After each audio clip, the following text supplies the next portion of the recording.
Bonjour à tous, bonjour et bienvenue donc pour ce quatrième épisode donc sur Microsoft et AWS, enfin sur AWS. On va donc vous clôturer en fait cette série de 4 webinaires donc de Microsoft sur AWS. Donc on va voir effectivement le dernier épisode aujourd'hui ensemble. Avant tout, une chose importante, j'espère que vous allez bien, vous et vos proches, compte tenu de la situation actuelle qu'on subit maintenant depuis plusieurs semaines. Pas évident pour tout le monde, bien évidemment. Je vous propose d'attaquer. On va au niveau donc de cette journée d'aujourd'hui, de ce webinaire. On aura une petite présentation. On fera un petit récap déjà des 3 épisodes précédents. Donc pour savoir effectivement qu'est-ce qu'on a déjà fait lors des 3 épisodes précédents et comment est-ce qu'on va envisager justement de clôturer à travers ce 4e épisode. Ce 4e épisode qui va être orienté en fait CI/CD, surtout pour la notion donc, de déploiement sur AWS. Donc je passerai la main à Christopher qui nous fera une présentation des possibilités sur AWS, des différents services qui vont nous permettre éventuellement d'envisager du CI/CD sur le cloud AWS. On aura la notion, donc on passera derrière sur une démo technique, quelques petites explications sur cette démo, qu'est-ce qu'on va envisager de faire, comment on va le faire. Ensuite, on aura donc une vidéo commentée justement de la démonstration qui va nous permettre de voir comment est-ce qu'on peut envisager bien évidemment des déploiements Microsoft, donc à travers une chaîne CI/CD et un pipeline aussi CI/CD. On aura une session de questions-réponses derrière, une petite notion par rapport à ça. Dans l'interface, vous avez la possibilité en fait de poser des questions. N'hésitez pas, on prendra du temps en fait à la fin de la session pour envisager justement de répondre à certaines interrogations que vous pourriez avoir durant le déroulé de cette session, tout simplement. Déjà dans les présentations, je vais laisser la main à Christopher. Bonjour, donc Christopher Pliger, je suis spécialiste Microsoft chez AWS. Merci Christopher. Donc pour ma part, moi je suis Romain Gros, je suis donc consultant, cloud consultant pour Devoteam Revolve et également formateur AWS avec une forte spécialité Microsoft également. Il n'est pas présent actuellement, mais Romain Frémiot, qui était présent lors des 3 premiers épisodes, nous rejoindra certainement en cours de webinar. Il est business developer manager chez Devoteam Revolve sur la partie justement migration et sécurité, donc avec une spécialisation Microsoft aussi, tout simplement. Je vais alors on va faire un petit récap avant de laisser la main à Christopher. On va juste regarder effectivement où est-ce qu'on en est au niveau de notre stack. De notre build d'infrastructure orientée Microsoft. Donc on avait fait les 3 premiers épisodes. Lors du premier épisode, on avait posé vraiment les bases, les fondations, donc avec toute la partie réseau côté AWS, VPC, Subnet, etc. Et également un serveur fondamental de The ES Nugget pour pouvoir envisager justement les builds applicatifs à travers Chocolaté. Sur justement des workloads orientés Microsoft, avec nos AMI donc, qui ont été générés d'un point de vue workgroup, une autre AMI d'un point de vue pure Active Directory, donc permettant une intégration directement à l'Active Directory des builds, enfin des AMI qui seraient provisionnés côté AWS. Ça, c'était dans l'épisode 2, après avoir posé bien évidemment donc, une stack Active Directory.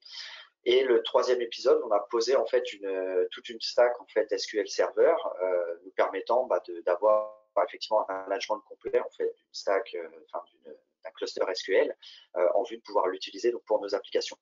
Donc là, on était sur l'épisode 3, donc c'est vraiment le point d'arrêt où on est à l'heure actuelle, avant justement d'envisager l'épisode 4. L'épisode 4, c'est ce qu'on va voir aujourd'hui. C'est la partie justement de déployer une infrastructure donc, applicative orientée Microsoft, bien évidemment, sur AWS. On va focus sur Citrix. J'aurai l'occasion, au moment de la démo technique, d'expliquer un petit peu ce qu'est Citrix très rapidement pour que vous compreniez la notion de l'application. Et on va vraiment venir en fait déposer complètement une plateforme qui va s'appuyer sur donc, les différentes couches précédemment vues, telles que l'Active Directory ou la couche SQL Server, tout simplement. Je vais laisser la main à Christopher, donc qui va nous parler de la possibilité d'envisager justement du CI/CD sur AWS. Exactement. Je vais vous parler un peu de la plateforme et qu'est-ce qu'on propose. Donc pour démarrer, je voulais vous parler un petit peu de ce que nos développeurs nous demandent. Donc principalement, c'est 2 choses. C'est une plateforme qui est prête pour les besoins de l'entreprise et qui est faite pour créer des applications modernes.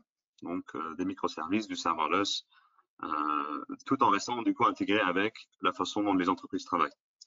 Et je pense que nous avons réussi. Accenture en 2018 nous a nommé voilà, l'écosystème développeur le plus développeur friendly et le plus innovant. Et donc, je pense que ces deux missions, on arrive à bien les remplir. En tout cas, c'est ce qu'on espère. Donc, on va faire un peu le tour de justement qu'est-ce qu'il y a dans cet écosystème d'outils et qu'est-ce qu'il y a dans cet écosystème de CI/CD. Et donc, il y a pas mal d'outils forcément, hein, puisque nous sommes compatibles avec ce que nos clients nous demandent, tout simplement. Plusieurs langages, plusieurs outils. Et sur cette slide, il manque encore 10 à 12 autres outillages auxquels vous avez accès dans AWS, mais qui n'entraient pas forcément sur la slide. Voilà. Donc en premier, on a forcément nos outils de CI/CD pour déployer du code de manière automatisée. Des outils d'infrastructure as code également avec CloudFormation et notre CDK, Cloud Development Kit. On a un IDE 100% cloud qui s'appelle Cloud9, donc qui est natif à AWS. Mais vous voyez juste en dessous toute la liste d'IDE avec laquelle on peut s'intégrer, donc dont Visual Studio Code, Eclipse et VSTS qui s'appelle maintenant Azure DevOps d'ailleurs. Les outils de monitoring comme CloudWatch et X-Ray. Et tout en bas, vous voyez aussi tous les SDK. On supporte 9 langages aujourd'hui, dont .NET. Donc si vous avez beaucoup de Microsoft chez vous et que vous faites du .NET, on a également des SDK spécifiques pour vous permettre de développer sur AWS. Bien évidemment, en plus de ça, on est intégré avec notre écosystème partenaire. Donc voilà, voici quelques noms que vous connaissez tous, je pense. Aujourd'hui, moi, je vais vous parler un petit peu de la plateforme AWS et dans la démo, on va justement prendre un virage un peu différent et vous parler d'une intégration avec GitLab pour vous donner aussi une possibilité de déployer cross-platform et vous montrer un peu les possibilités aussi d'intégration avec ce que vous avez déjà aujourd'hui. Je voulais quand même zoomer un petit peu sur ces SDK de langue, puisque quand on parle du sujet Microsoft, il y a quand même plusieurs façons d'interagir avec AWS. Forcément, on a le SDK.NET pour simplifier vos développements de .NET sur AWS. On a la CLI qui forcément est, on va dire, universelle. On a aussi un toolkit pour Visual Studio et un toolkit ou un ensemble d'outils pour s'intégrer à Windows PowerShell. Sachant que beaucoup d'entre vous utilisent quand même PowerShell. Et en termes du coup de comment s'intégrer si vous avez un workflow très Microsoft, voici un petit peu les équivalents ou les plugins, on va dire, AWS pour vous permettre de démarrer rapidement. Pour zoomer un petit peu sur la partie PowerShell par exemple, on a plus de 4100 commandes sur plus de 125 services qui vous permet du coup complètement de gérer et de déployer des choses dans AWS, que ce soit des services de serverless, que ce soit de l'EC2, des machines virtuelles, quoi, ou dans la big data ou de l'IA, vous pouvez tout faire à travers le PowerShell. Et c'est quand même très puissant. Donc, le message là, il est clair. Vous avez une façon de travailler, vous avez vos habitudes, vous avez les outils que vous maîtrisez. Notre objectif, c'est de vous aider là où vous êtes, simplement.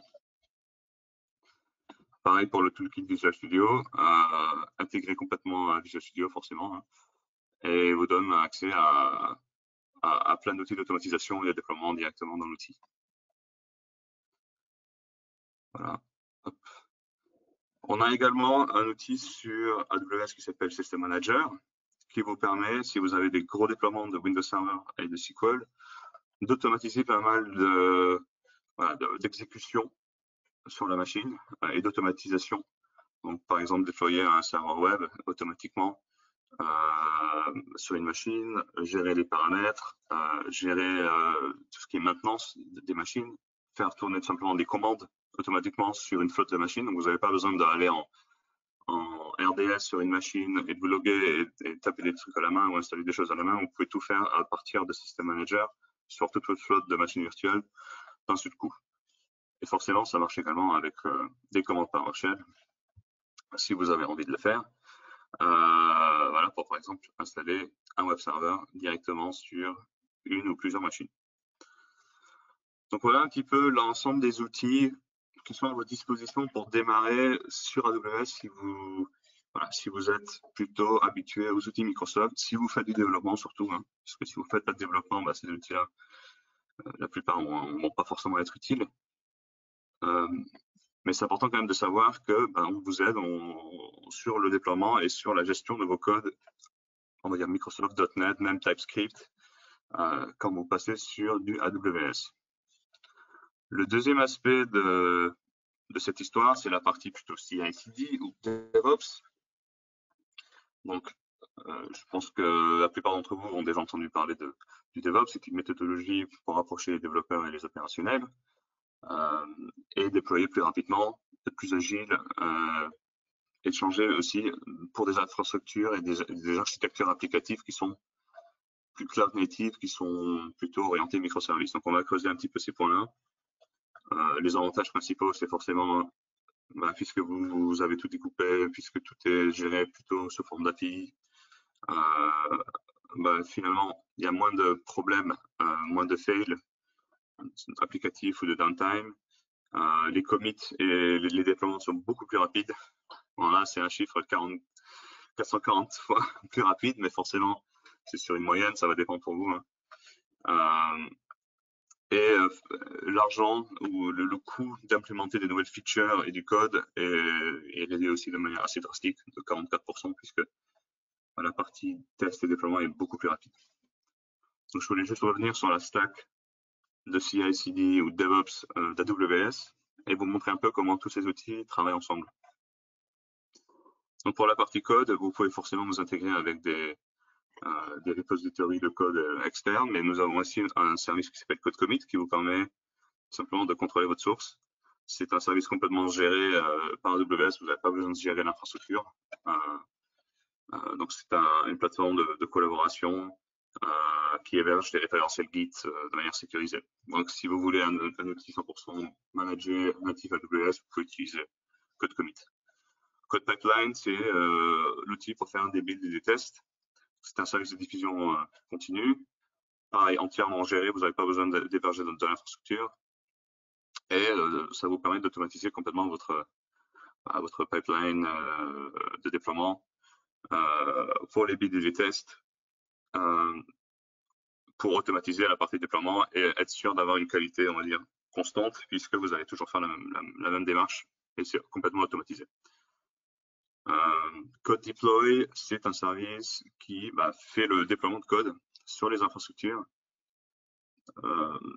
pas seulement sur de l'EC2, donc pas seulement sur des machines virtuelles, mais également nos services plus avancés comme Fargate pour les conteneurs serverless, comme Lambda pour du code serverless, et même sur vos serveurs qui sont dans vos data centers sur site. Code Deploy, c'est le faire. Donc pareil, tout ça c'est 100% automatisable à partir par la suite de Code Pipeline. Vous avez fait votre build, vous avez fait votre test, Code Deploy peut automatiquement déployer tout ça sur vos infrastructures avec l'aide aussi de CloudFormation qui est notre outil de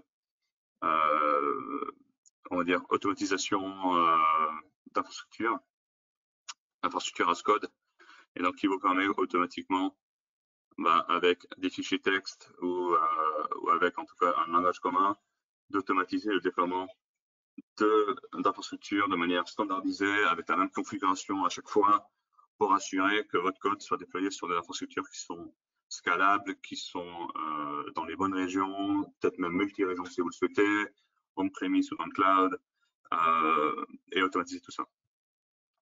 En dernier, pour monitorer tout ça, vous avez CloudWatch qui va vérifier que tout tourne correctement, surveiller les applications, regarder si la performance va bien, si les ressources sont bien utilisées, et vous donner une vue d'ensemble de la santé opérationnelle de votre parc. Donc, voici un peu l'ensemble des outils, on va dire, natifs AWS pour faire du CI/CD. On a ensuite Opsworks qui est intéressant aussi parce que c'est un service complètement managé pour Chef et Puppet. Donc, si c'est des outils que vous utilisez, vous pouvez utiliser Opsworks aussi. C'est complètement aussi intégré à AWS, c'est natif, c'est managé. Et le dernier service que je trouve Aussi très intéressant, si vous faites du web, on a un service qui s'appelle Elastic Beanstalk qui vous permet tout simplement de déployer des services web, des serveurs web IIS par exemple, ou Apache, complètement managés, qui scale automatiquement. Vous n'avez pas besoin de configurer ou de setuper le serveur web. Vous avez juste besoin de mettre votre code dedans et le reste est fait de manière complètement automatisée. Si vous avez besoin d'accéder au serveur web, vous pouvez, mais par défaut, c'est vraiment un service fait pour être complètement automatique et déployer une stack de serveur web pour vous qui est complètement, on va dire, cloud native en termes d'automatisation et en termes de scalabilité. Donc voilà un peu les choix que vous avez quand vous passez sur AWS. Donc beaucoup d'outils, beaucoup de choix, et encore une fois, on est forcément compatible avec aussi les autres outils du marché.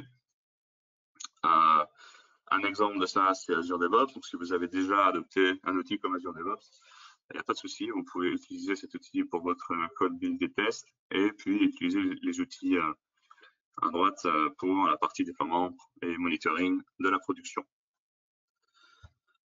Donc voilà un peu la vue d'ensemble des outils.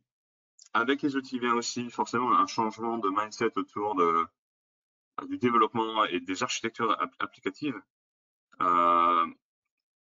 Aujourd'hui, on-premise, la plupart des développeurs ou de la plupart des applications sont créées comme des monolithes. Voilà, sont donc une seule application, un seul service qui est déployé avec un seul pipeline de build et de test et de déploiement, et a des équipes de développement derrière. Et quand vous passez au cloud et quand vous passez à une méthodologie DevOps, forcément, l'idée c'est de changer ça. Donc la première étape, c'est de faire ce qu'on appelle des pizza teams. C'est des équipes d'une taille limitée qu'on peut nourrir avec une seule pizza, donc 4-5 personnes max, et commencer à développer des choses de manière un peu divisée. Et ça amène très rapidement sur ce qu'on appelle des microservices.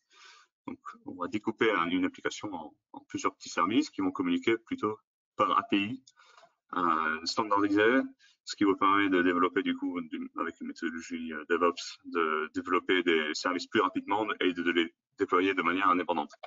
Et ça implique forcément aussi de changer tout ce qui est delivery pipeline, puisque vous n'avez plus un seul pipeline, mais vous allez avoir un pipeline par service.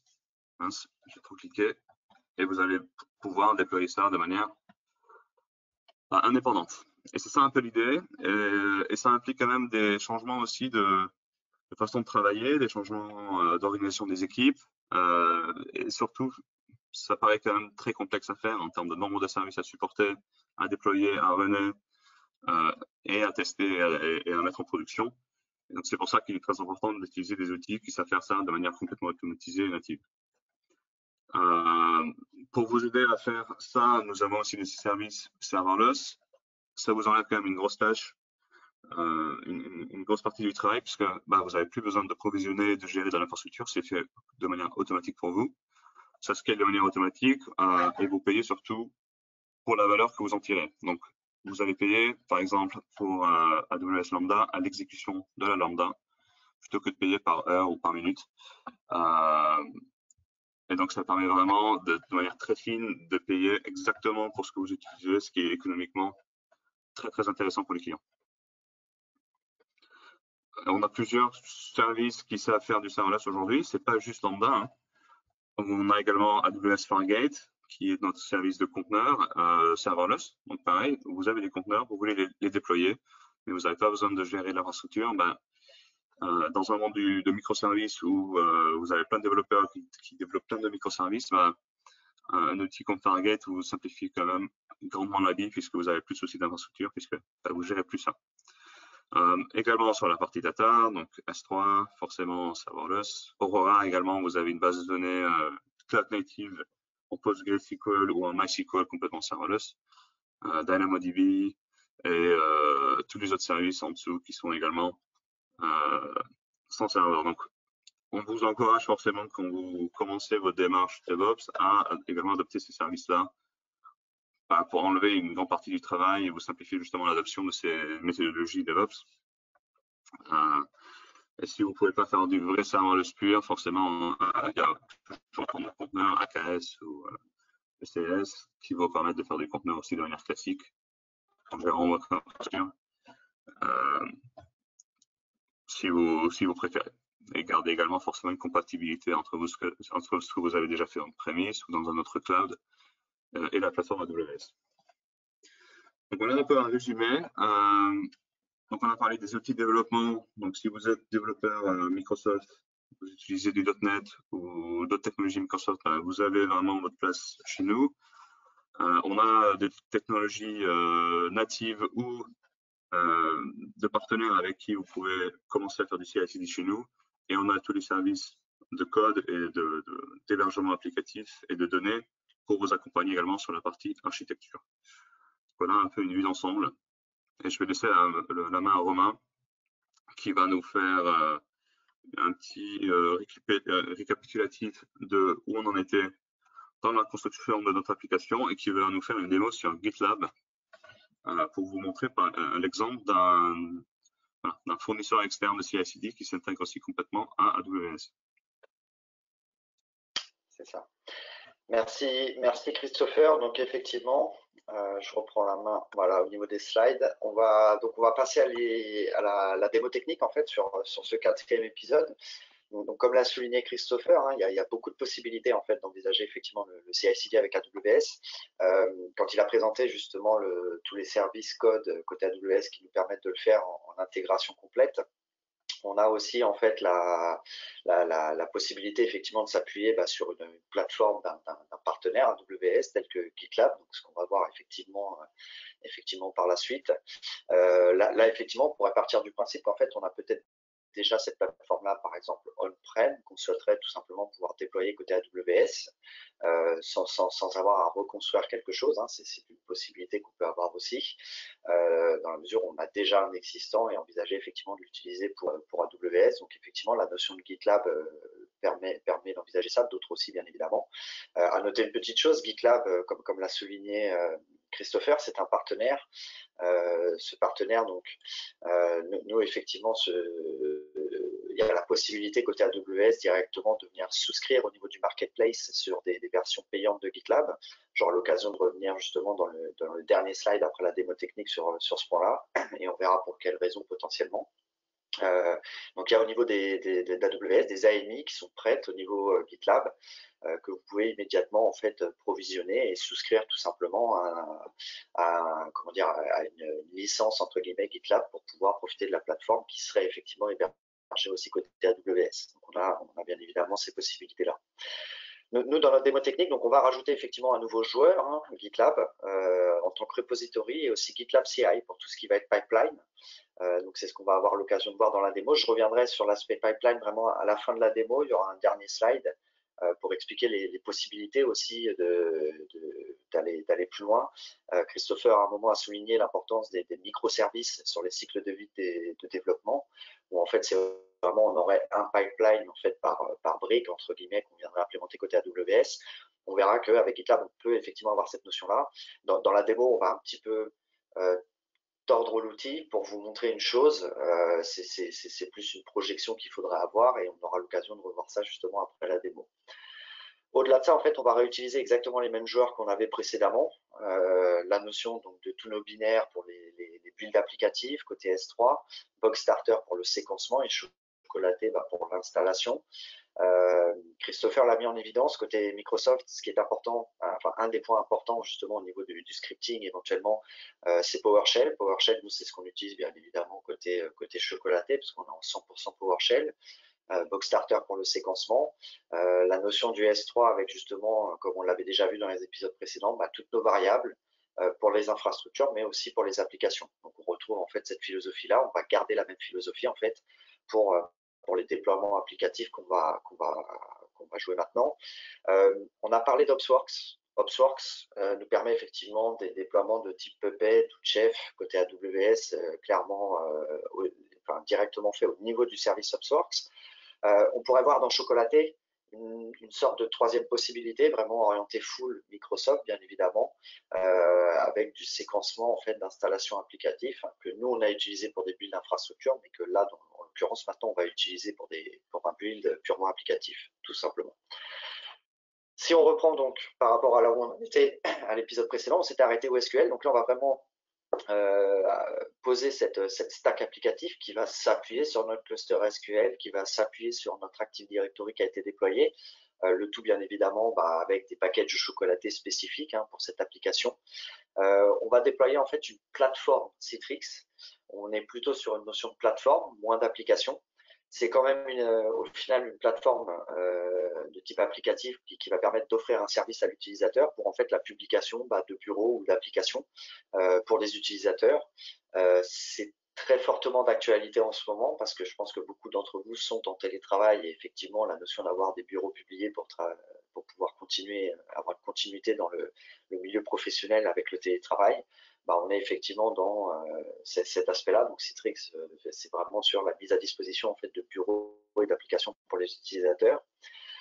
Pour ça, on aura l'occasion de le voir dans la démo. Il y a plusieurs briques dans cette application. On va avoir en fait un back-end, un front-end et des workers qui sont effectivement les bureaux de travail des utilisateurs. Donc on aura ces déploiements-là au niveau justement de la démo.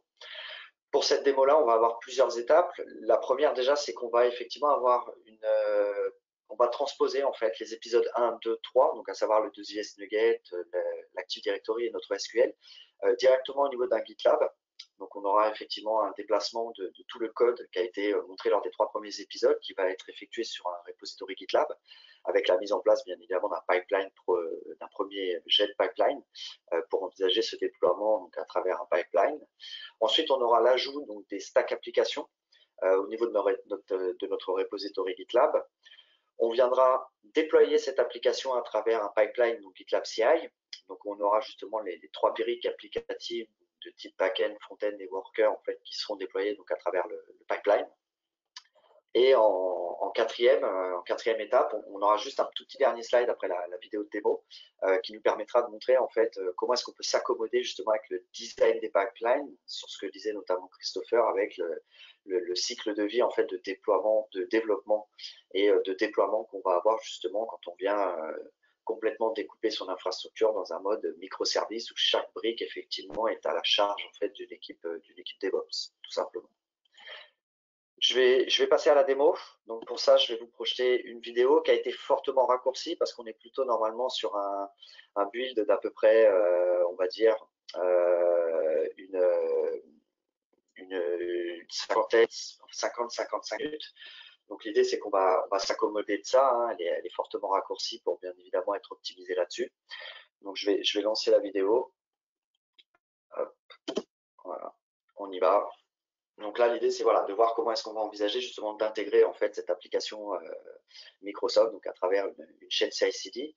Donc en premier lieu, on va juste regarder la console là où on en était resté. Les 3 premiers épisodes ont été délivrés, provisionnés côté AWS. Donc on a nos 2 Active Directory. On retrouve effectivement notre cluster SQL qu'on avait vu. Il n'y a pas de base de données à l'heure actuelle puisque c'est lors du déploiement applicatif qu'on va créer en fait les bases applicatives. Au niveau de notre rebond, on a donc côté AD une structure prod, donc avec nos OU qui sont prêtes à pouvoir accueillir en fait nos serveurs Microsoft. On va avoir donc nos 2 domaines contrôleurs. On retrouve effectivement côté SQL donc nos données SQL, notre cluster, et côté Citrix 2 sous-OU vide pour le moment parce qu'on n'a encore rien provisionné bien évidemment dessus. Côté DNS, pareil, on part effectivement sur là où on en était resté donc à la fin de l'épisode 3, donc un DNS propre et prêt à pouvoir justement accueillir en fait le reste de notre infrastructure. Côté SQL, donc on retrouve nos données, prêts à pouvoir accueillir du Always On, mais pour le moment démunis en fait de toute base de données. Comme j'ai mentionné juste avant, c'est côté applicatif qu'on va venir les créer. Donc là, on voit juste que pour le moment, tout est prêt, peut être consommé, et on aura l'occasion justement de voir le résultat, bien évidemment, au moment du setup. La particularité donc qu'on va avoir, donc c'est ce que j'ai mentionné, on va en fait utiliser donc un GitLab CI. Donc on a là j'ai en fait récupéré les premiers codes qui avaient été bien évidemment joués sur les 3 premiers épisodes et on a tout positionné et synchronisé en fait avec un repository GitLab. Donc là on a un dossier spécifique local qui permet de porter le code que je vais moi synchroniser effectivement avec mon repository GitLab. Donc le contenu de mon dossier pour le moment est celui effectivement que j'ai côté GitLab. On a implémenté un petit pipeline sur lequel on retrouve en fait les 3 premières briques de notre stack appliqué, de notre stack d'infrastructure Microsoft, la base, l'Active Directory et le SQL bien évidemment, donc ont été redéployés. Donc on a en fait une notion déjà d'un pipeline. La particularité, c'est que le pipeline là est montré à la verticale, donc c'est vraiment une présentation spécifique. Je reviendrai là-dessus bien évidemment à la fin de la démo pour accentuer cette notion-là. Là, on va récupérer donc 3 nouvelles stacks. La stack applicative Citrix Back, donc pour le back-end, une pour le front-end et une pour les workers. Donc, on va tout simplement en fait venir pousser directement sur notre repository GitLab en vue justement de pouvoir le déployer derrière. Pour pouvoir faire cette synchronisation avec le GitLab, enfin ce push au niveau du GitLab, on a besoin effectivement donc de pouvoir interagir directement localement avec. Tout à l'heure, Christopher a souligné la notion justement de Visual Studio. Vous avez Visual Studio Code, VSC, en fait, qui s'intègre, comme il l'a dit, notamment avec AWS. Là, en l'occurrence, c'est que nous, on va avoir une intégration donc, côté GitLab. Donc là, par rapport à mon repository local, qui est un dossier sur mon poste, je viens réaliser en fait le staging des changes parce que j'ai rajouté effectivement les 3 nouvelles stacks et réaliser un commit en fait au niveau local. En vue, et c'est ce qu'on va faire tout de suite, de pouvoir en fait pousser directement au niveau du repository le code qu'on vient d'ajouter en fait dans notre stack d'infrastructure. Donc là, on va réaliser le petit push. Hop, voilà, donc on a une synchronisation. Là, en fait, on va avoir effectivement toute la stack qui a été rajoutée d'un point de vue local qui va être poussée en fait sur le repository GitLab. À noter une chose importante, on travaille sur une branche spécifique prod, on n'est pas sur la branche master. Ce qui permet effectivement de travailler en pleine isolation en fait par rapport justement à d'autres projets, enfin d'autres builds, d'autres changes qui pourraient être faits. Donc là, je retrouve effectivement cette branche prod côté GitLab. Après avoir poussé, donc là, je vois bien j'ai récupéré en fait mes trois stacks applicatives.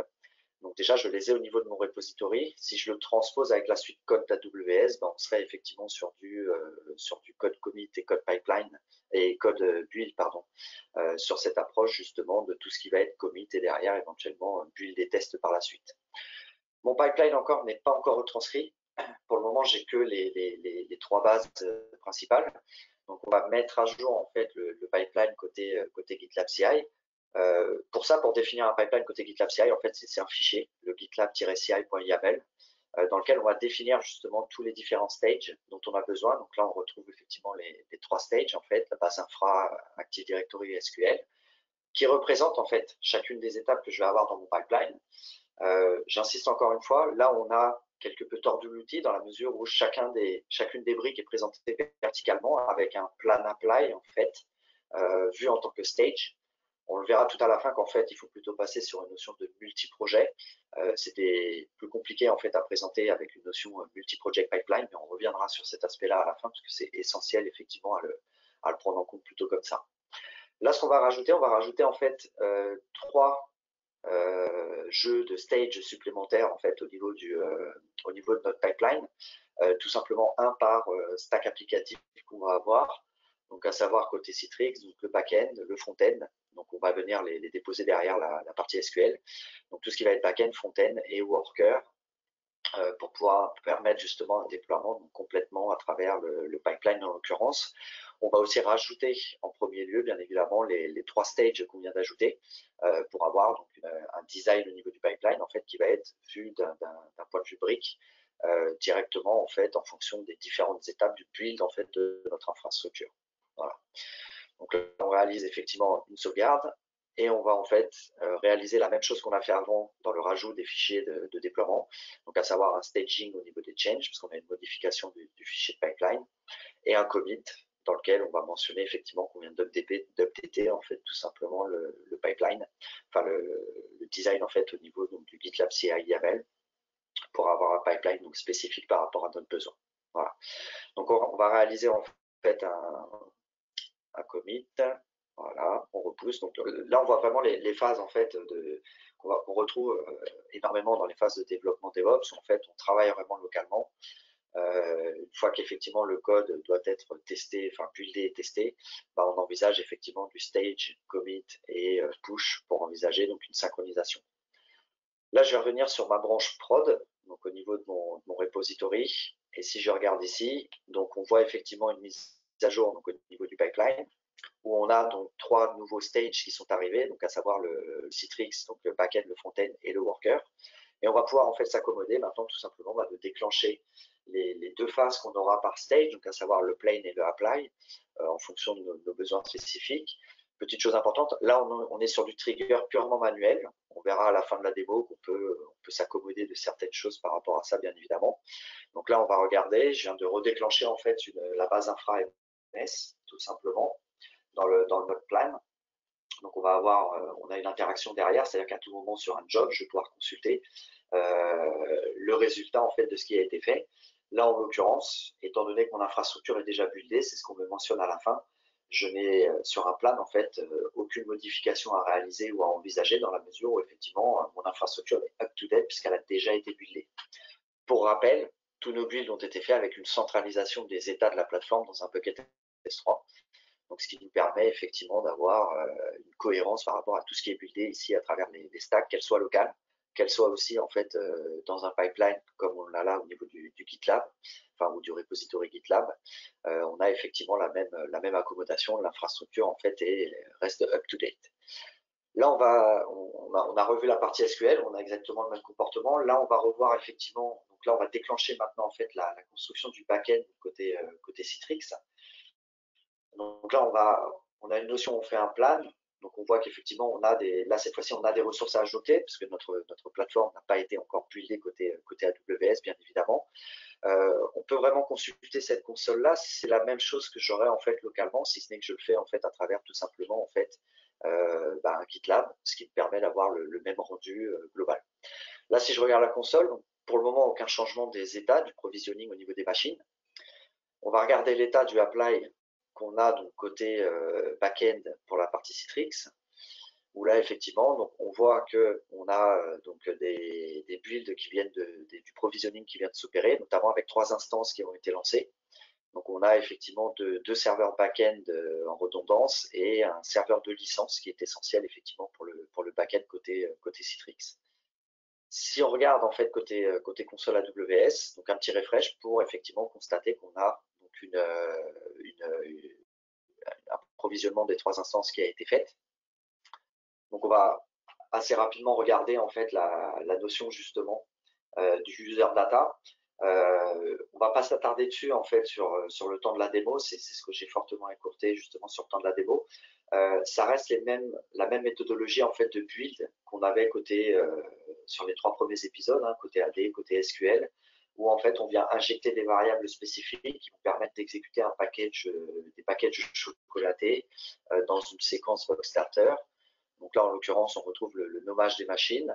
On va avoir, si je reprends le premier nœud de mon infrastructure qui va me créer en fait la base même de mon backend en fait côté Citrix, on va avoir effectivement donc le nommage de la machine et on va avoir les 3 variables vendeur product action qui vont nous permettre en fait tout simplement de définir ce qu'on va décider en fait tout simplement de jouer comme package. Ici on est sur un Citrix Broker Create Site qui va nous permettre en fait tout simplement de jouer la création de l'infrastructure back côté Citrix tout simplement.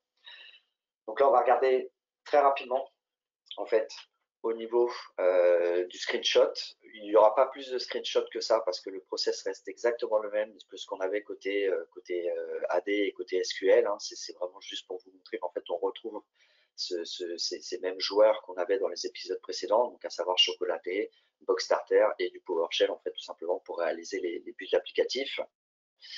Là on va voir en fait démarrer la stack PowerShell. Donc l'autologin, enfin on retrouve effectivement ce même process là. Donc on ne fera pas plus de screenshots que ça. C'est vraiment dans cette optique là. Voilà. Là on voit effectivement donc, le déclenchement du Citrix Broker Create Site. Voilà. Je vais revenir donc sur mes instances. Donc il y a un point important, c'est que là j'ai déjà fini un premier build en fait, le serveur de licence Citrix, qui est essentiel bien évidemment pour le backend Citrix. Donc ça c'est déjà un premier nœud que moi j'ai constitué. Le temps d'installer en fait mon backend côté Citrix, j'ai un temps supplémentaire qui bien évidemment est nécessaire pour pouvoir réaliser ça. Hein. Donc là côté licence, c'est un setup qui est beaucoup plus rapide. On va effectivement donc invoquer du Citrix Licensing Install tout simplement. Et si je regarde effectivement donc côté Active Directory, donc je vois déjà mes nœuds apparaître. côté infrastructure, donc au niveau de l'AD, tout simplement, et côté DNS aussi. Donc on a une parfaite intégration Active Directory, bien évidemment, qui se fait en fait au fur et à mesure de tout ce qu'on vient de déployer donc, sur notre infrastructure Microsoft. Là, on va opérer donc une petite connexion en fait sur le serveur de licence. Donc bien évidemment, on a encore une fois fixé les IP. Ça, c'est relativement essentiel dans la mesure où en fait, si jamais je devais rebuilder mon serveur demain, j'ai pas envie qu'il y ait des changements d'IP qui soient opérés. Je garde effectivement dans les variables Terraform le contrôle des IP en fait qui sont donnés à tout ce que je vais effectivement provisionner côté AWS. On va avoir donc voilà une petite connexion très rapide sur ce serveur de licence pour constater qu'effectivement on a bien en fait une console de Citrix nous permettant de gérer en fait les licences pour cette infrastructure applicative. Là on a quand même une toute petite tâche à réaliser, ça serait tout simplement de venir en fait déposer les licences au niveau de ce serveur-là pour rentrer bien évidemment en conformité. Là, on va le voir, hein, on ne l'a pas réalisé. On a des packages pour pouvoir le faire, donc c'est des choses aussi qui peuvent se faire effectivement de manière complètement automatique, bien évidemment. Là, je vais revenir donc au niveau de ma console. Donc pour le moment, j'ai toujours les builds qui sont effectivement en cours. Donc là, je vais juste regarder un petit peu l'état des snapshots. Donc je vois qu'effectivement, j'ai toujours le process qui est en cours donc pour installer ce backend. Donc là, je suis sur le CXB01, premier nœud en fait de mon infrastructure Citrix, bien évidemment.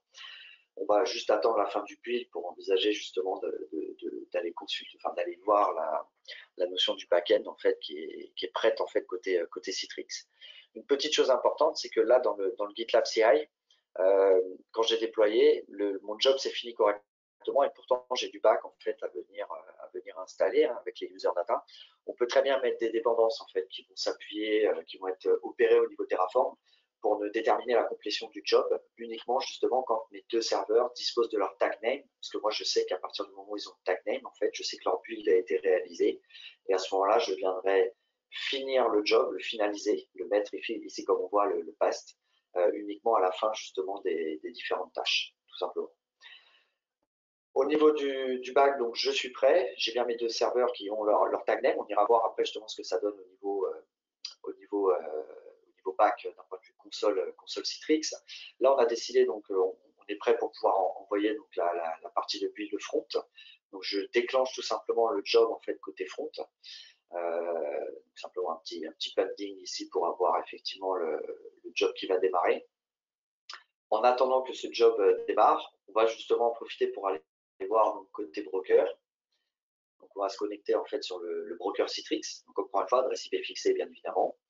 On va aller voir l'état justement de notre back. Notre back étant posé, on devrait déjà avoir en fait une console de management qui nous permet tout simplement de venir envisager d'offrir les services aux utilisateurs.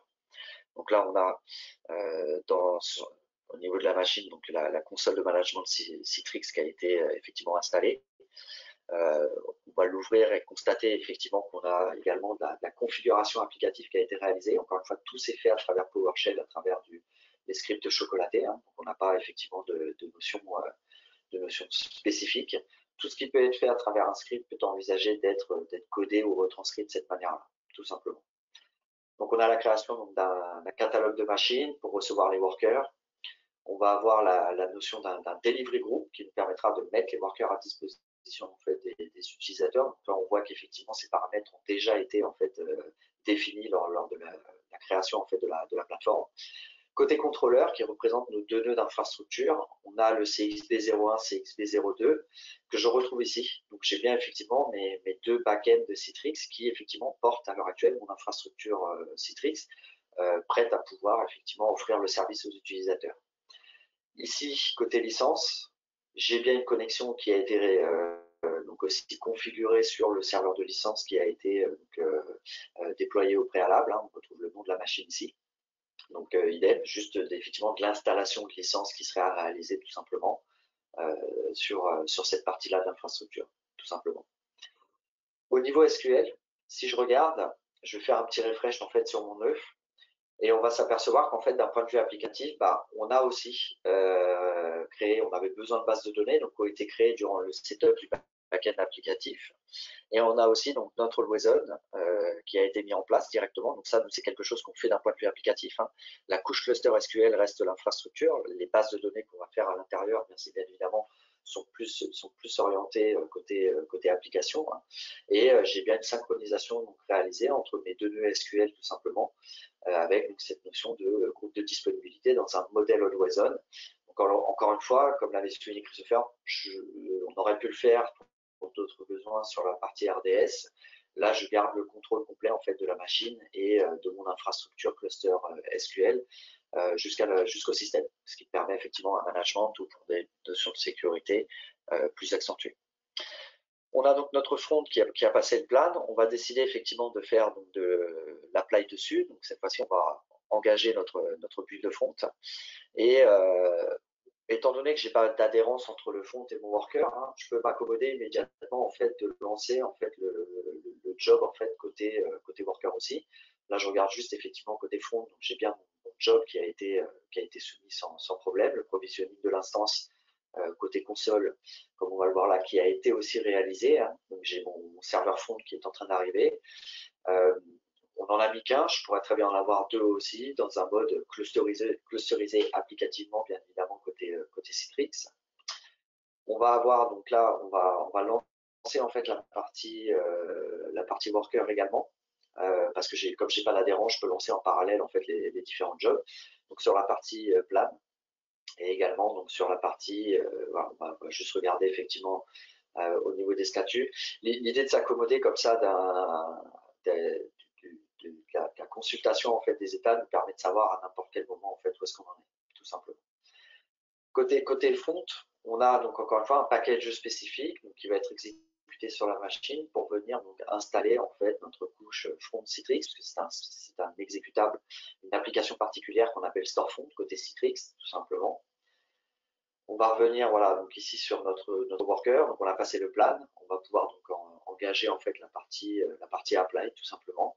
Et là on va avoir en fait en parallèle dans la notion des user data, à la fois le front qui est en train de se monter et la partie worker en fait qui va être en train d'être provisionné et de se créer aussi côté Citrix tout simplement. Tous les déclenchements que j'ai fait là à l'heure actuelle, ils sont manuels. Comment? Tout simplement en déterminant dans le design de mon pipeline en fait que je souhaite avoir en fait un provisioning manuel en fait, ce qui fait qu'en fait je n'ai aucun déclenchement automatique.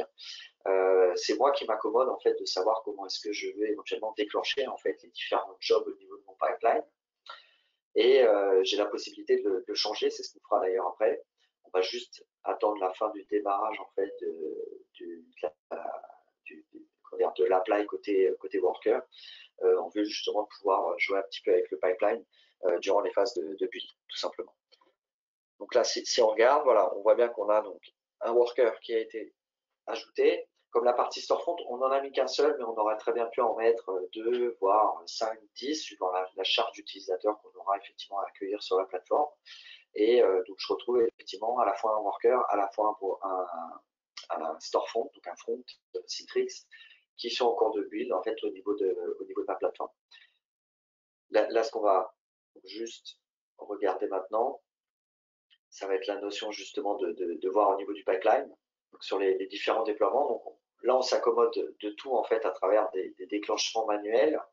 Là, on va changer un petit peu les choses au niveau en fait de notre pipeline. On va venir définir que tous les plans vont être, on va sortir d'un mode manuel. Donc autrement dit, en fait, on va tout simplement venir dans un déclenchement automatique de notre job justement de planification. Dès que moi, bien évidemment, je vais sauvegarder en fait ce fichier YAML de pipeline et que je vais le resoumettre en fait à la plateforme, automatiquement, on va me remettre un pipeline qui va être présenté sans aucune tâche d'exécution. Ça ne veut pas dire que les infrastructures sont détruites. Il y aura juste effectivement éventuellement à rejouer les plans pour envisager et voir si on a besoin effectivement d'appliquer en fait des jobs particuliers.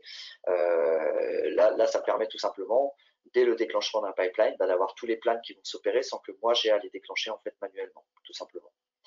Donc là, je vais refaire en fait la même opération qu'on a fait au début. Hein. On s'accommode donc depuis notre IDE ici, Visual Studio Code, qui pourrait être un Cloud9 côté AWS, comme l'avait transcrit, comme l'avait mentionné Christopher. On va refaire donc la notion du stage, du commit et du push au niveau de notre repository, qui pourrait être effectivement un code commit côté AWS, bien évidemment. Et derrière, la notion de pipeline qu'on va reconsulter, qu'on va voir effectivement déclencher automatiquement cette fois-ci, qui là pourrait être effectivement transcrite sur du code pipeline côté AWS. Je reviens juste sur ce qu'a dit effectivement Christopher, où en fait, on peut le faire de son côté sur un outil effectivement tel qu'on l'a devant nous, GitLab par exemple, voire effectivement utiliser bien évidemment les services AWS.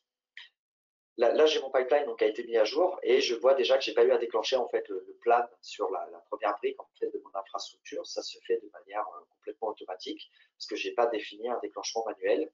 Et là, ce qu'on voit, c'est que je passe d'une brique à l'autre. La brique précédente conditionne effectivement le lancement en fait du job suivant sur la brique qui va se trouver effectivement derrière. Je reviendrai là-dessus dans le dernier slide vraiment après cette démo parce que c'est important. Hein. Nous là, on a, comme je disais, un petit peu modifié l'outil pour vous présenter en fait chacune des briques à travers un seul pipeline. Dans l'idée, c'est qu'il faudrait plutôt envisager ce qu'on appelle du multi-pipeline, du multi-project pipeline. Dans ces cas-là, j'aurais pas un projet GitLab qui réunit la totalité de mes briques, mais j'aurais vraiment un projet par brique. Et dans ces cas-là, effectivement, on pourrait envisager d'avoir un pipeline cette fois-ci spécifique à chaque brique, typiquement un pour l'Active Directory, un pour du SQL, etc., etc. Chose importante aussi, là on s'accommode sur un environnement pleinement prod. Bien évidemment, il faudrait que j'envisage plutôt d'avoir un environnement de type dev pour envisager vraiment un pipeline où j'aurais une opération sur la dev, typiquement de plan apply. Et si c'est validé, passer à ce moment-là dans le même pipeline sur des jobs de type prod plan apply. On verra comment on s'accommode justement de tout ça dans le slide juste après la démo, en l'occurrence. Là, on retrouve donc voilà notre pipeline, donc uniquement les planifications, hein, bien évidemment, qui sont en train de s'exécuter donc les unes après les autres. Ça signifie quoi? Moi, j'ai rien à faire, ça va se déclencher automatiquement. J'aurais juste éventuellement à consulter en fait le résultat de la planification pour savoir si potentiellement mon infrastructure, est-ce qu'elle est up-to-date ou alors est-ce que j'ai eu des changes dessus parce que peut-être que le code a été changé. Et dans ces cas-là, je vais peut-être envisager aussi une planification manuelle d'un apply en fait sur justement l'une des briques qui potentiellement en aurait besoin, tout simplement. Donc là, on a effectivement voilà, la dernière planification au niveau du worker qui est en train de se faire. Donc ça prend un certain temps parce qu'on est vraiment sur un séquencement au niveau d'un pipeline en fait côté CI/CD, tout simplement. Là, on a donc toutes les planifications qui ont été faites. Donc là, on peut aller plus loin. Hein. Moi, je vais carrément décider éventuellement côté worker et côté front d'envisager carrément un rebuild automatique du apply cette fois-ci. Où là, donc, encore une fois, je vais tout simplement modifier notre pipeline, enlever donc, les séquencements manuels. Donc on est vraiment sur une notion de code, hein, c'est ce que disait Christopher. La méthodologie DevOps en fait s'appuie sur ce fondement-là, où la notion du code en fait a toute son importance, parce que toute notre infrastructure et aussi la manière dont on va la déployer en fait ne sont qu'exprimées en fait à travers un code qui va être en fait interprété après par des engines pour nous permettre justement le provisioning, le build, le test et le déploiement derrière au niveau de notre plateforme, tout simplement. Voilà. Donc là, on vient de refaire les mêmes opérations encore une fois, stage, commit et push au niveau du repository pour permettre voilà, le redéclenchement du pipeline, plus derrière la partie justement, cette fois-ci front et worker, qui là vont être au niveau des jobs, on aura donc un déclenchement des deux jobs en parallèle, ce qui, encore une fois, étant donné qu'on a un petit peu triché ici, serait vu différemment si on avait un multi-project pipeline. D'un point de vue sécurité, nous on a choisi un mode le plus simple possible côté GitLab CI, où en fait on définit des variables qui vont nous permettre en fait de builder côté AWS. Ces deux variables-là, ça reste une access key ID et une secret key ID qu'on va avoir, que vous pouvez protéger, que vous pouvez masquer à la vue des utilisateurs en fait qui potentiellement accéderont en fait à votre projet côté GitLab CI bien évidemment.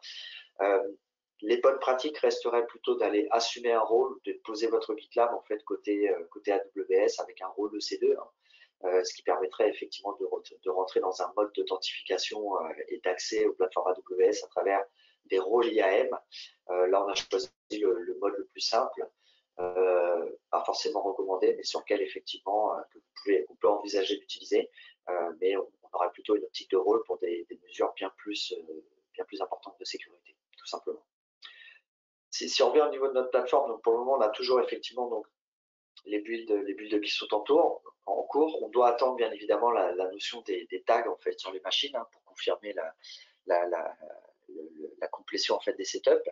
Le fait de rejoindre mon pipeline ici, je n'aurai pas d'incident puisqu'en fait j'ai déjà provisionné les TF state. L'état de mes plateformes en fait a été déporté dans le bucket S3 qui est à jour. Donc en fait, je peux, même en faisant un apply, je sais que n'ayant rien changé au code, en fait, je ne vais pas avoir de mise à jour qui va être en fait réalisée sur mon infrastructure, donc pas potentiellement de destruction de machines et de recréation ou de modification dans la mesure où effectivement mon code reste le même. Là, si on regarde d'ailleurs au niveau du apply côté front, voilà, on voit très bien qu'on a zéro changement qui vont être réalisés, zéro destruction, zéro ajout au niveau de la plateforme, tout simplement. Donc là, on s'est vraiment accommodé donc de notre pipeline. Voilà, là, on arrive à la fin de ce build-là. Si je retourne au niveau de la console, donc on devrait avoir normalement arriver à un moment un détail, bien évidemment, de la fin du setup. Donc on ira voir effectivement la réalisation en fait, du setup côté applicatif par la suite, tout simplement. Voilà. Donc là, on a notre pipeline. Il faut s'en accommoder. On verra ça juste après pour clôturer en fait la démo. Là, si on fait un refresh, je vais avoir effectivement donc cette fois-ci les tags qui sont posés. Donc c'est que mes setups ont été effectivement complétés en fait côté AWS. Donc c'est XS pour la partie front, le store front en fait Citrix, et c'est XW pour le worker en fait 0.1 justement de notre infrastructure, tout simplement. Donc là on va regarder un petit peu parce que on a toute notre stack, qu'elle soit donc back, front et worker, qui a été effectivement donc implémentée côté AWS. Maintenant, on va aller voir un petit peu donc, le résultat. Donc pour ça, on va se connecter très rapidement en fait au niveau du worker. Il n'y a pas de changement particulier dessus, si c'est qu'on a un agent Citrix qui a été effectivement installé et qui a été directement raccroché en fait au back Citrix. On va se connecter aussi sur le store front pour aller voir justement la mesure de ce qui a été implémenté. Là, on aura une console de management Citrix store front. On va en récupérer l'URL et le dernier test qu'on va faire, c'est tout simplement de se connecter en fait à un bureau publié côté Citrix. Le tout bien évidemment ayant été réalisé et configuré applicativement à travers le PowerShell, du PowerShell et les packages chocolatés, tout simplement. Donc là, on arrive. Voilà, on va changer le fond d'écran. C'est une petite manière d'avoir effectivement une démo qui nous montre bien qu'effectivement on a un bureau publié. Donc là, je suis sur le worker, je change tout simplement le fond d'écran. Et côté storefront, après avoir réalisé l'URL, après avoir copié plutôt l'URL, on va aller en fait sur un des serveurs SQL tout simplement et on va lancer l'URL, s'y connecter et lancer donc un bureau. Voilà. Donc là, on a notre back-end, notre front-end côté Citrix. On va en copier l'URL d'accès. Donc tout est configuré. Il est raccroché aussi au back-end, puisque je vais retrouver ici en fait mon broker Citrix qui est renseigné comme étant effectivement la ferme Citrix, le back-end en fait que j'ai implémenté juste avant. Voilà, on retrouve donc la configuration qui a été appliquée ici. Et là, on va donc tout simplement aller sur un ESQL, donc totalement indépendant de notre infrastructure Citrix, et on va venir en fait donc lancer en fait notre bureau publié côté Citrix, tout simplement. Voilà. Donc je vais utiliser un utilisateur classique. La gestion même de toute l'infra qu'on vient de déployer, qu'elle soit Active Directory, SQL ou autre, moi j'ai quand même à retranscrire les utilisateurs dans mon AD. Si c'est une extension effectivement de mon on-prem, j'aurai moins de difficultés. Ça va se faire tout seul. J'aurais côté après Citrix éventuellement à choisir quelle application j'ai envie de publier. Donc ça reste des tâches purement d'administration d'un point applicatif. Là, on s'est logué donc avec le compte utilisateur standard et on lance en fait tout simplement donc, un bureau publié Citrix, donc à travers la stack applicative qui a été déployée, tout simplement. Voilà. Et on a donc bien une connexion sur le bureau Citrix qui s'ouvre. Donc on vient de monter en fait toute la stack applicative. On l'a fait vraiment à travers donc, une notion repository GitLab, chaîne GitLab d'un point de vue CI/CD. Donc ça a effectivement toute sa notion. Il n'y a pas énormément de différence en fait de la manière dont on va déployer côté Microsoft ou des workloads Linux en fait côté repository et ben, avec une méthode en fait DevOps et CI/CD. Si ce n'est que Microsoft effectivement il y a peut-être plus d'adhérence à prendre en compte. Là on le voit, hein, on a une couche Active Directory, on a potentiellement voilà, une couche très forte entre les différents maillages qu'on a par rapport justement à toute cette infrastructure qu'on vient d'implémenter, tout simplement. Voilà. Donc on est au bout de la démo. Je vais juste m'accommoder donc d'un dernier slide avant la petite session questions-réponses. Hop. Je vais revenir sur la démo.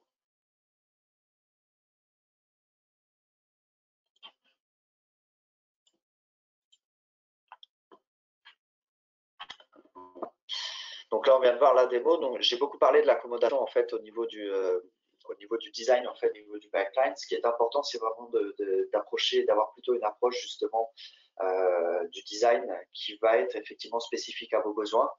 Christopher l'avait souligné, hein, on sera plutôt sur du multi-project pipelines, où en fait on va avoir un projet pour chacune des stacks potentiellement, ce qui permet vraiment d'isoler et d'avoir en fait une notion où chacun va pouvoir gérer en fait son propre pipeline de déploiement, un pour l'AD, un pour le SQL, un pour l'application. Et on va pouvoir mêler justement du multi-environnement à l'intérieur, hein, comme je le disais, avec dans le même pipeline, une approche dev dans un premier temps, si la dev devait se confirmer. Alors là, effectivement, une notion de déploiement sur le côté prod. Pour ça, côté GitLab, vous avez GitLab CE, c'est la Community Edition ou Enterprise Edition qui vont être nécessaires. Moi, je vous ai présenté dans la démo quelque chose d'un peu différent pour qu'on ait tout au niveau d'un seul pipeline. Tout simplement parce qu'on n'a pas non plus de community ou enterprise edition. Donc on n'a pas cette possibilité de faire des pipelines multi-projets en fait. Mais c'est vraiment plutôt comme ça qu'il faudrait voir la chose, où on aurait vraiment un projet de type CI/CD en fait, avec son propre pipeline en fait par stack. Ça c'est vraiment dans cette optique-là qu'il faut le voir. L'autre notion, c'est vraiment aussi de designer un pipeline en fait avec une notion des environnements, par exemple dev et prod, qu'on pourrait avoir. Au sein d'un seul pipeline, on devrait effectivement pouvoir scoper plusieurs environnements. Si je prends l'exemple dev et prod, dans le même pipeline, j'aurai le plan et le apply pour la dev, suivi par la suite du plan et du apply pour la prod. J'aurai un déploiement complètement automatique, où j'aurai que des triggers automatiques, sauf peut-être à l'exception en fait de l'étape de planifier pour la prod, et ça serait sous réserve en fait des résultats de l'implémentation en dev par exemple. En fait, moi j'aurais à déclencher manuellement en fait côté prod pour pouvoir envisager derrière de builder à ce moment-là en prod. Donc c'est ces deux aspects, d'avoir vraiment une notion d'intégration des environnements et une notion d'avoir du multi-project pipeline, permet d'avoir au final toute notre stack déployée côté AWS qui va être transcrite à travers plusieurs pipelines, plusieurs stacks et plusieurs environnements aussi. Et c'est vraiment à nous de s'en accommoder en fait en fonction de nos besoins spécifiques. Une toute petite dernière chose côté environnement, tout ce qu'on a déployé nous à travers les 4 épisodes, on l'a fait sur un environnement pure prod. Il faut savoir une chose, c'est qu'avec Chocolaté, on a utilisé Chocolaté, et avec Chocolaté, on a réalisé des setups. Ces setups s'appuient sur des keys.zip. Les keys.zip, je peux très bien en avoir un spécifique sur chaque environnement, au même titre que mes AMI que j'aurais packerisé spécifiques à ma couche Active Directory déployée. Je peux aussi en avoir des spécifiques par environnement. Je pourrais avoir exactement la même pour la prod et pour la dev, ce qui me permet vraiment de distinguer du packer jusqu'au keys.zip en fait les variables pour mes différents environnements de dev ou de prod. Et lors des builds, j'aurais tout simplement en fait la même stack Terraform, sauf qu'en fait je viendrais cibler tout simplement des variables à travers un fichier de variables spécifiques Terraform qui serait différent justement pour la prod et pour la dev. Et ça me permet complètement d'isoler en fait, d'avoir des AMI packers, un keys.zip et un fichier de variables Terraform qui serait vraiment en fait spécifique côté par environnement. Et je pourrais m'accommoder en fait de réaliser effectivement à ce moment-là tout simplement du multi-environnement avec chacune des briques complètement isolées dans une pure méthodologie en fait DevOps de la manière la plus transparente possible et surtout la plus cohérente en fait avec mes besoins, tout simplement. Voilà. Donc chose à retenir, c'est vraiment tout ce qui va être ce design-là, c'est effectivement à envisager et c'est effectivement généralement un très gros chantier quand on vient mettre en place justement une chaîne CI/CD pour du déploiement, par exemple sur AWS. Voilà. Est-ce que je crois que Romain nous a rejoint durant la démo. Romain, oui. Ouais. Il n'a pas activé son micro. Juste Romain, il y avait une question dans le chat qui était si tu avais publié les scripts utilisés pour les démos. Alors non, on les a pas publiés.